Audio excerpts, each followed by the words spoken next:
everyone, to the Collect Jurassic here with a really cool Jurassic World toy unboxing. We're going to be looking at the newest wave of Wild Roar Epic Evolution Mattel Jurassic World toys. There are some awesome new figures here and all new species. Not one of these is like a repaint or a retool or a re-release. These are all unique, brand new, distinct species all coming to the Mattel Jurassic World toy line, so couldn't be more thrilled. There's some really cool ones here. Love this Gryposuchus, this let me see if I can say this right, Ekrixinatosaurus. Really cool. Almost looks like a Carnotaurus.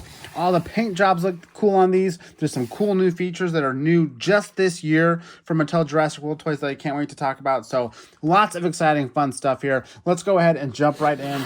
We'll go ahead and start with the Hesperosaurus, Wild Roar Hesperosaurus. We'll take a look at the packaging on this one and we'll try to kind of breeze over it with the other figures, but the Wild Roar packaging is very similar to everything they've been doing since 2018 with electronic figures, in terms of having the tail popped off, showing more of the figure, and having the tail be a piece that you're going to assemble once you get the figure itself out, right? But you can kind of touch everything and see everything. The Epic Evolution packaging is pretty cool. Got this huge Rex skull on here. A little bit different than the standard Jurassic World logo. We do have the Jurassic World broken out below. We got the Epic Evolution logo, which Epic Evolution sort of stands for the action features here.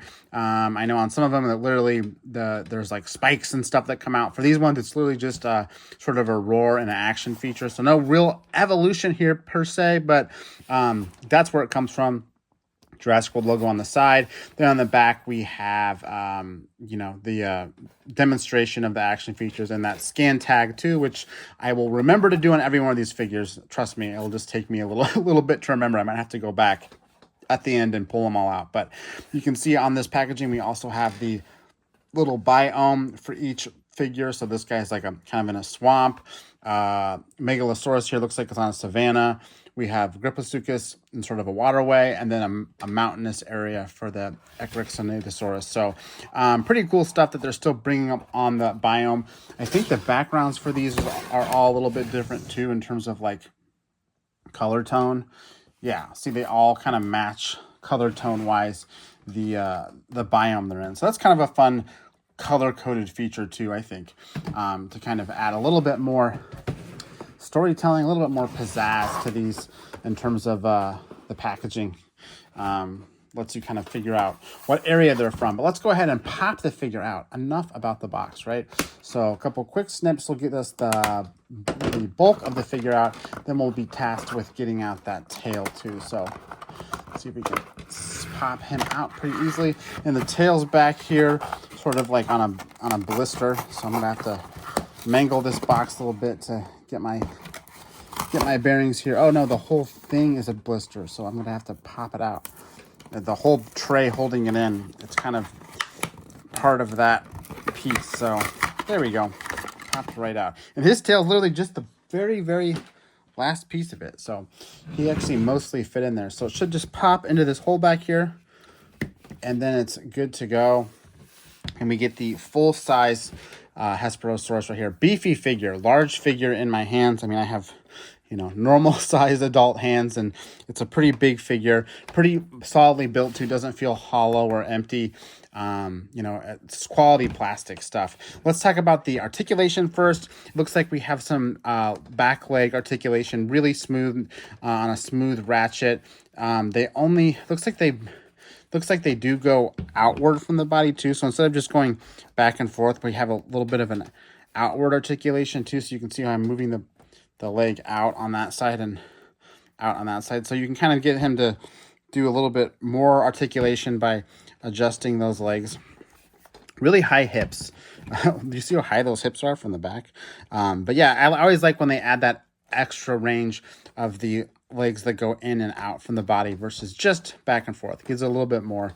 And the front legs are on a different style of swivel hinge, but it lets you do the same thing where they can go up and down and back and forth, as well as outward from the body. So you can actually get this guy almost laying down. And then there's no neck articulation, which I do kind of miss.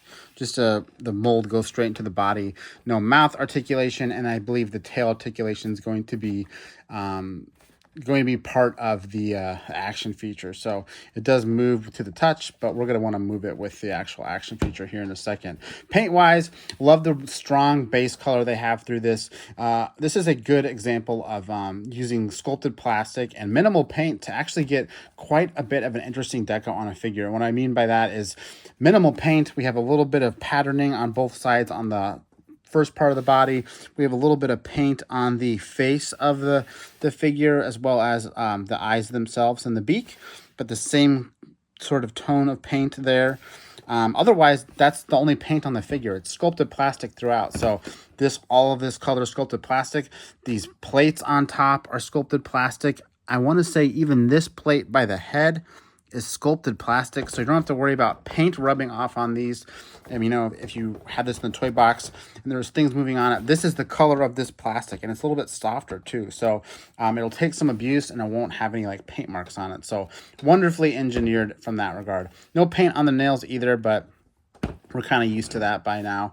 As far as the action feature goes, you can see the little dial there, the little circular dial. So when we move that,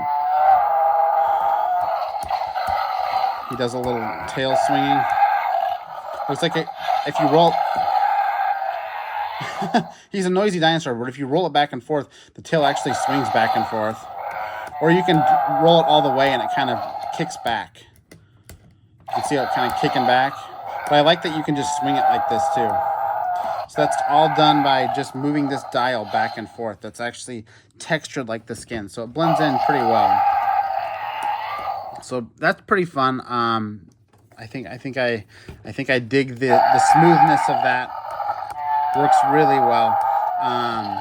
And the sounds do sound like a herbivore. I don't know if it's a reused sound from something else or what, but seems pretty nice. And then the scan tag is going to be hidden in that plate right there. So looks a little bit painful, but it hides down there super well. It even has a little sculpted like pocket for it to go into. All of that sculpted plastic of the plate. So just pops right down in there, no problem there.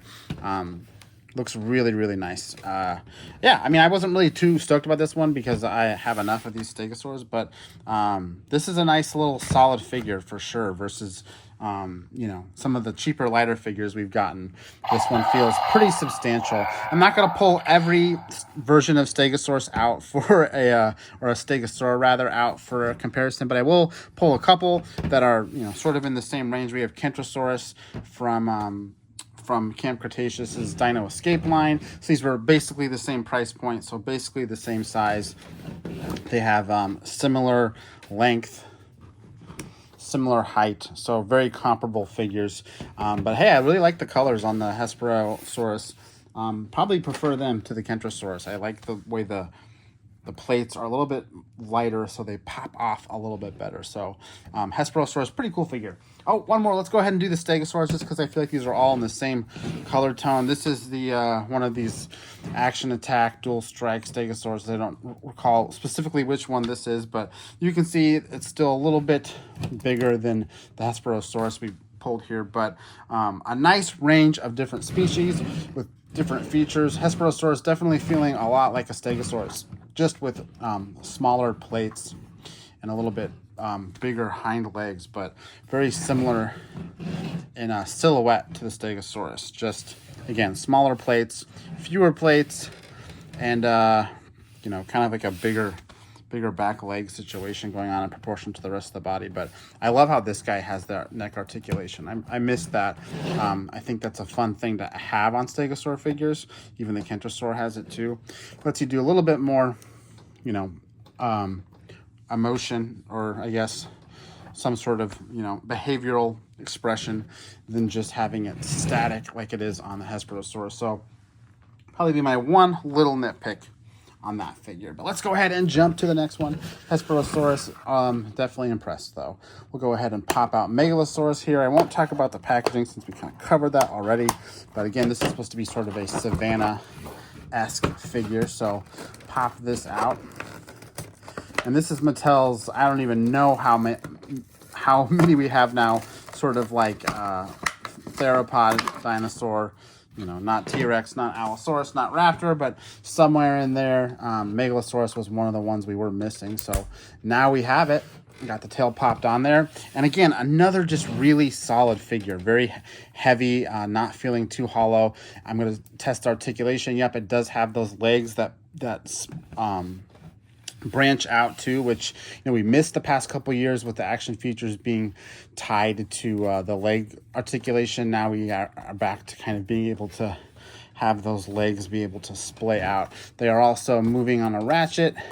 The arms are on a swivel that rotates and goes out from the body, just like Hesperosaurus here, but maybe a little more functional on a Megalosaurus here. And then the head and neck is all going to be tied to that action feature, which we'll go ahead and close his mouth here, that's another really cool thing about these dials, is they let you kind of freeze an action pose too. But yeah, my first impressions of this figure are, again, very impressed with the beefiness of it. The solid construction of it is really nice, but has some really cool textural details too. Of course, we have like the bumpy, scaly skin that all Mattel dinosaurs have, with really nice detail all the way down when you zoom in. But another thing I really like about this one is it has these cool like skin folds along the back and the base of the tail, almost like veins, but just really big skin folds. Then it has this cool plating that's like starts underneath the body and kind of like runs up the tail. You can see this strip of plating. Then the whole tail sort of converges into a bunch of different plating. So, I mean, that's really cool. Besides just making a, you know, reptilian tail, has this kind of like armor aspect coming up from the body. Then it has the little spine nub ridge too, which even is sculpted onto the action wheel. You can see it's got a little spine ridge there, which is fun. Color maybe doesn't quite match the paint 100%, but close enough. And then the head is where it really shines. We have this pop of like white or cream on the head that looks really, really cool. And then we have the darker colored kind of jaw that's blended in with the neck. And then the eyes have like a little pop of like reddish orange right here on this little ridge too. So that just looks really, really, really cool. I'm very impressed with that part of it. And it has rubber teeth. That's why I'm most excited to talk about all these figures, is the teeth are not painted like this. They are rubber teeth. So I've talked about this in some of my other bigger toy reviews, but there's rubber teeth are great because, again, they can bite to all you want, you know, and they'll never scratch up ever. They'll always be trying to get him on a neutral pose here. There we go. They'll always be, you know, they'll always withhold their color, which is really nice. And they're softer, so I think they can also be sharper too. I know that was a big gripe with Mattel Jurassic figures, was sort of the nubby, soft teeth. But when they're individually sculpted and rubbery like this, I think they're able to make them smaller and a little bit sharper looking. So cool. And look at this guy. Look at his face. Really cool detail throughout his face. Really digging that. So as far as the action pose goes, you're able to, he's able to, this dial helps him roar high and then snap down, roar low and snap up. If you do it fast, he does it a little bit faster. But what's cool about this is you can also pose him with just his mouth open high, pose him with his mouth closed in the middle, and then pose him with his mouth open down below. So you're able to do a lot more, you know, dynamic poses with these because of the way that they've laid out that that articulation action feature. So even that right there is just something you can quickly do with the articulation this thing has. So really, really fun for toy photographers or people that like to pose them a little bit differently on their shelf. Megalosaurus here definitely lets you do that. And then last but not least, we have the scan code popping out right here on the tail. Boom, there it goes. Fits right in there.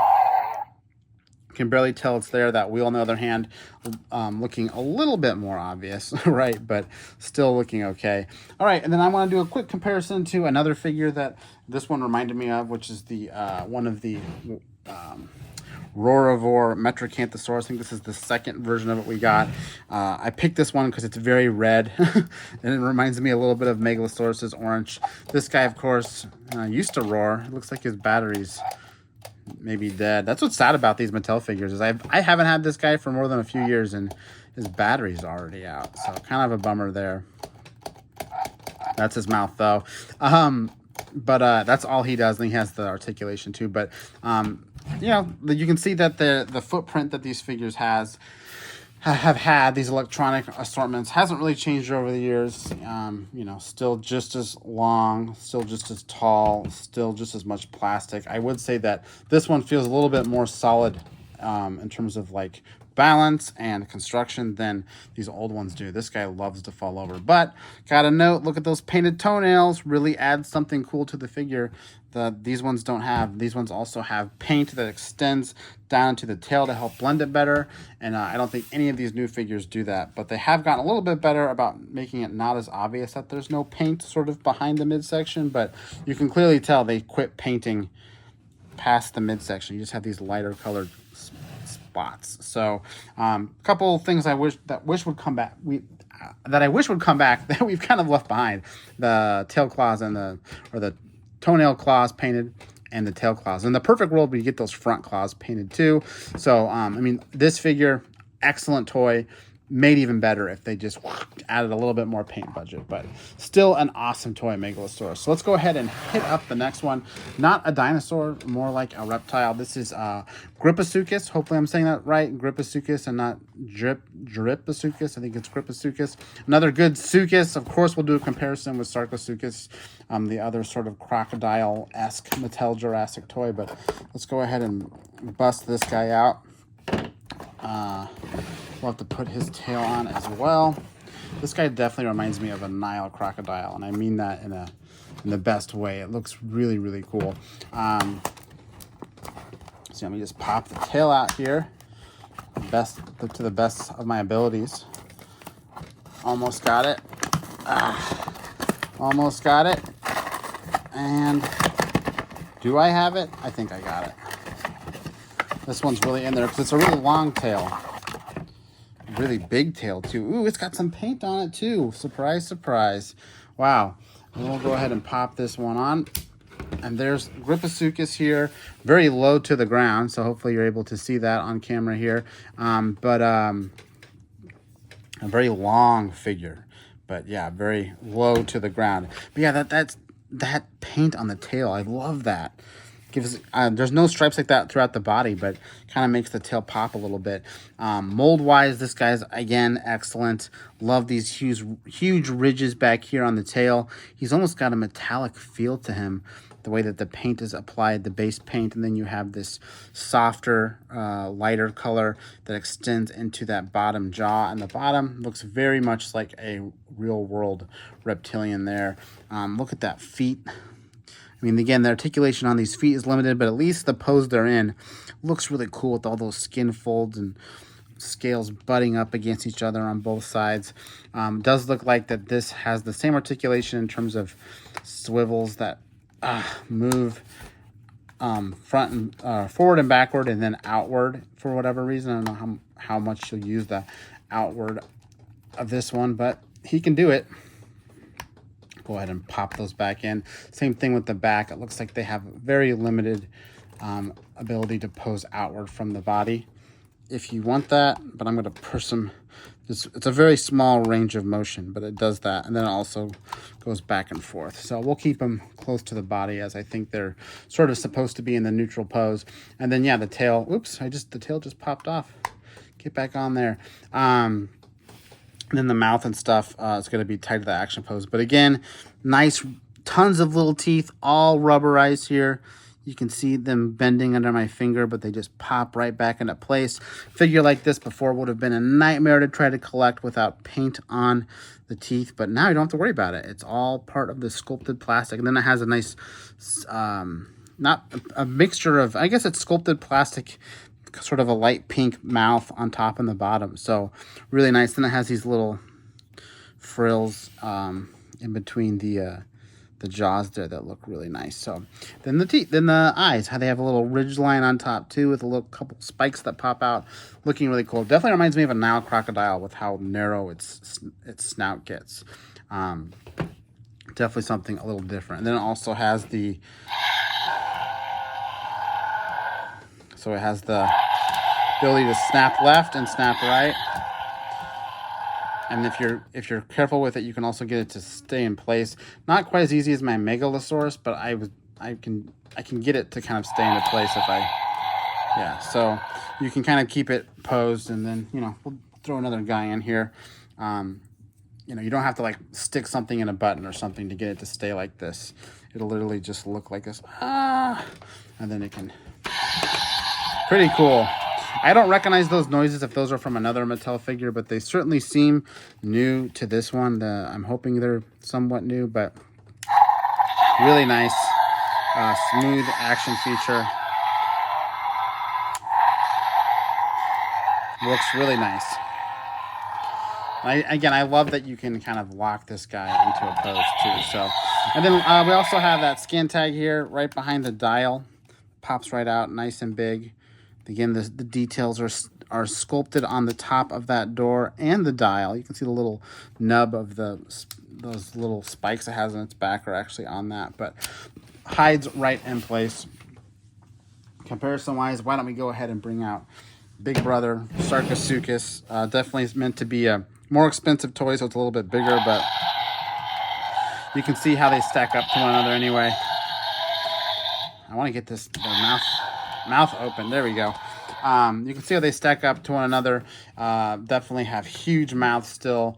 Sarcosuchus is quite a bit wider and longer and taller even, which isn't a surprise. They are different price points of toys, so not a huge surprise there in terms of this Sarcosuchus being a little bigger. But it's cool to have these two really nicely sized sort of alligator-esque, crocodile-esque figures in the toy line. Who'd have thought Mattel would give us both figures like that? So pretty cool stuff there. And yeah, this one's probably one of my favorites I've unboxed so far. I really like the Megalosaurus too, but this one's really nice. Really cool figure. So we'll go ahead and pop him over there with his mouth open. So I think he looks cooler with his mouth open. And now we're on to the very last figure here, the Ekrixinatosaurus. Hopefully I'm saying that right. Ekrixinatosaurus. We'll go ahead and pop this guy out of the packaging. Very similar to Carnotaurus, so no complaints from me already. I mean, love a good Carnotaur adjacent figure. Go ahead and pop this tray out again, hopefully without much trouble. Perfect. And then the tail will just pop out of that.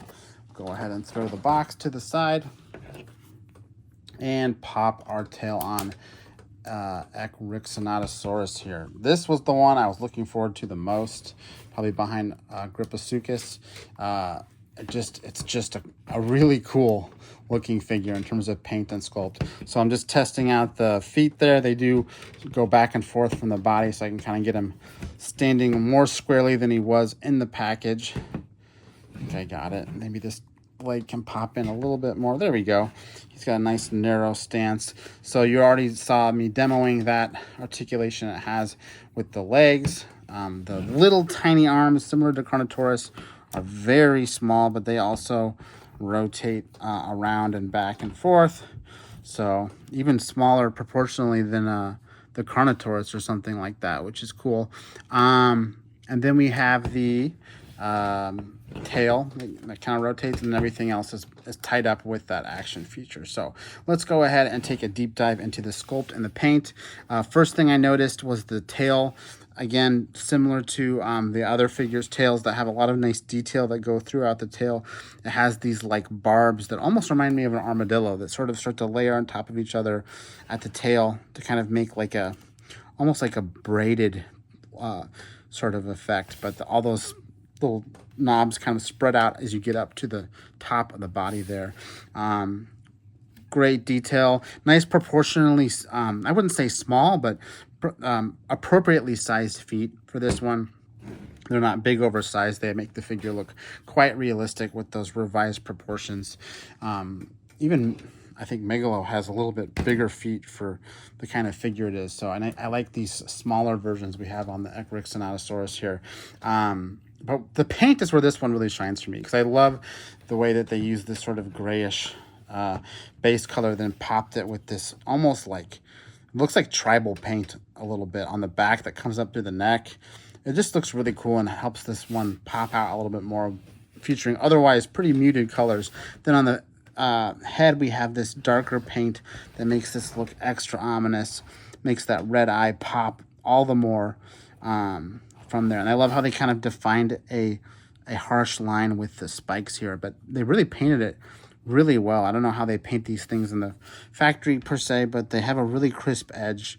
This is one kind of plastic. This is the same kind of plastic, and they painted it as if they were two. So pretty cool stuff. Then we have that light underjaw. That's pretty signature of all Mattel figures.